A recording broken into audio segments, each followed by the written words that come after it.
What is going on, everybody? Welcome back to the channel. Today we're going to be taking a look at my second ever big rubber guy that I own, and this time it is Jeff Hardy. So let's go ahead and get right on into it. Alright, so I think my very first video of the year was me reviewing the Matt Hardy big rubber guy, which we will see in a little bit here, and I was pretty impressed with it.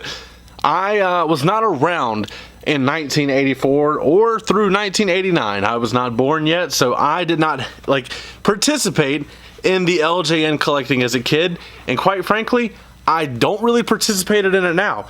I have I have 4 LJN inspired figures, none official LJNs. I have the Matt Hardy, Jeff Hardy, Magnum TA, and then I picked up the Cody from Jazzwares, which I don't even think you can consider that an LJN, but I had to pick up this Jeff Hardy figure.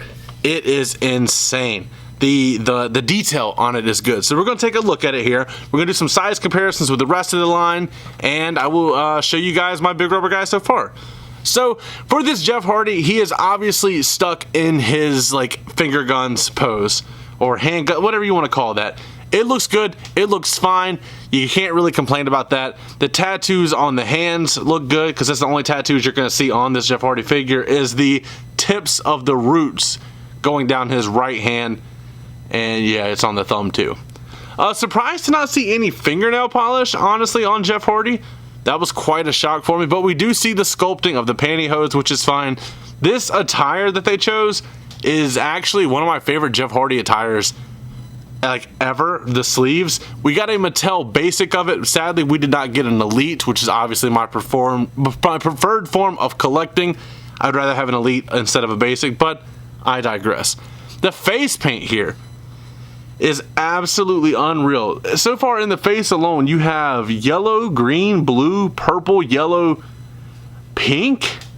Then on the side, you have the red, the green, and the blue. It looks good. And I didn't even know this when pre-ordering it, but I had to go back and look.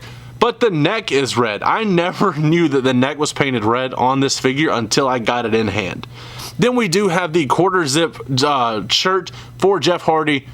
Nice sculpt there. It would be cool, maybe. I don't even think it would be accurate to have this painted silver, but that's something like an easy little custom fix-up that you can do. It's not entirely necessary. No detailing on the back, except the hair does continue down here. And you see it's really crisp paintwork, especially for a bunch of lines. I have the smallest little paint mishap right there. You can look over that. Other than that, though, it's really good. The front looks great. Then going down to the studded belt. Did we all have these in middle school? Maybe that was just me. I don't know. But the belt looks good. You have the buckle that is painted silver. Obviously, you have the loops from the pants. They're black. Coloring it, or going into the red, yellow, green, blue, purple, and then back to red, followed by the white in the front. I did not know that was on the figure until I got this in hand, which was insane. And you know what? I'm just double checking. This is they could have got away with the Jeff Hardy, the Matt Hardy being the same from the waist down, but they're not. They're entirely different for the most part. Yeah. It has the cargo pant pockets on the side there. This is all sculpted in black, or molded in black, so it's kind of hard to see unless you have the light hitting it. But you do have the pockets there. He has the pockets in the back, obviously. Pocket on this side. Then going down to the shoes, which that is actually sculpted. That kick pad part is sculpted there. I don't know how well it would show up on camera, but it is. It looks good. And then you go down to the bottom. You got your trademark stuff, the major bendies. I think they changed the name of the company since then, though. And then you had the Big Rubber Guys logo, which you guys saw in the thumbnail. But that is Jeff Hardy. Now, if you're getting this to put in your Mattel collection or something like that, obviously it's not going to fit. The only thing it's going to really fit with is the LJNs, or the Big Rubber Guys. This is both of the Hardy Boys together. I think that is the way to display it if you're going to display them.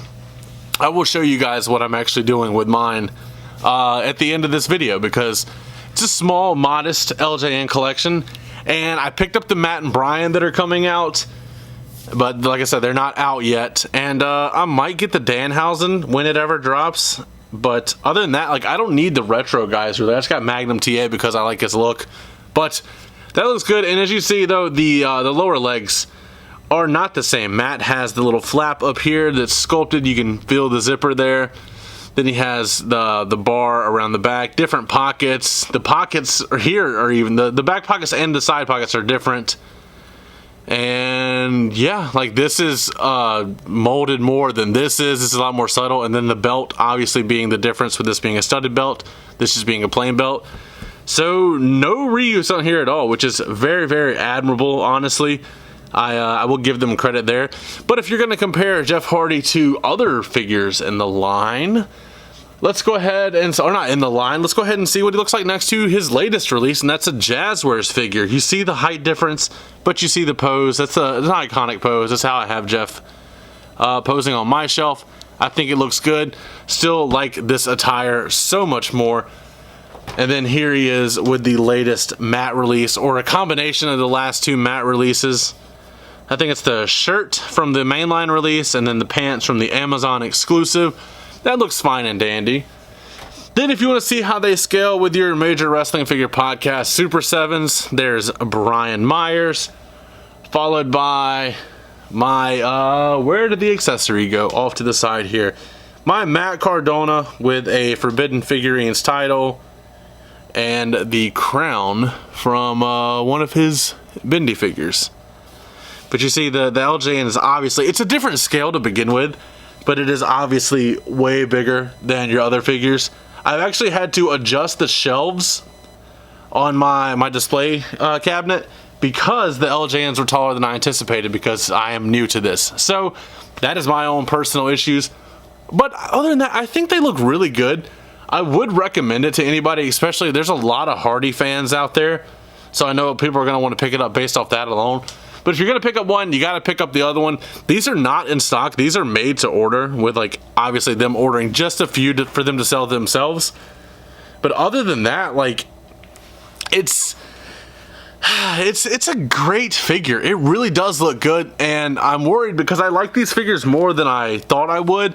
But I've always bashed statues. That's why I don't collect McFarlane DC figures at all, because the articulation is not good. And then you get to something like this, and there's no articulation whatsoever. It's just, they're essentially statues. They are rubber statues. Like, you can move them around. And I know LJNs have been compared to dog toys, and that's essentially what they are. Like, they're posed like that. You're going to have Jeff in the finger guns. You're going to have Matt doing his broken Matt Hardy gimmick. And that's what it is. You cannot change anything about that. But there's nothing wrong with that. So let's go take a look at my Big Rubber Guy collection so far. Alright, so I switched over to my phone here, and it's a very modest Big Rubber Guy collection, honestly. This sign here, I 3D printed myself. I'm not going to sell them on my website because that's just not right. But if you do want other signs, definitely go pick them up on my websites. But I do giveaways of these in their Facebook group from time to time. But I think the LJNs look really good together. That Cody does not look good with the skin tone or the face paint at all. Like, really, none of that looks good. Then you see Magnum TA back there. I kind of wanted to paint the chest hair on him. Matt Hardy, followed by Jeff Hardy. But that is my Big Rubber Guys collection so far.